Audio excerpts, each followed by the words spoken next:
Ikinaloka ng veteran talent manager, entertainment columnist na si Lolit Solis ang sinabi at ginawa sa kanya ni Kobe Paras nang magkita sila kamakailan.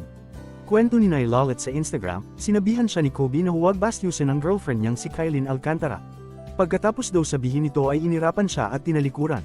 Naloka talaga ako nang sagutin niya ako ng, please walang bastusan, Kylene is my girlfriend, sabay talikod at irap sa akin.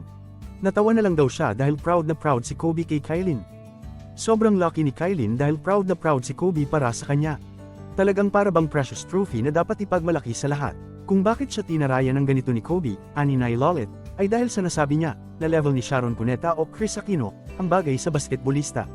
At talagang hindi siya nag-goodbye sa akin, snob ako totally, haha.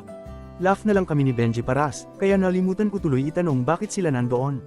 Pero pinuri rin naman niya si Kobe sa pagiging prangka nito. Gusto ko yon ugali ni Kobe, na very transparent sa feeling niya. Ipinakikita niya kung ano ang nararamdaman niya.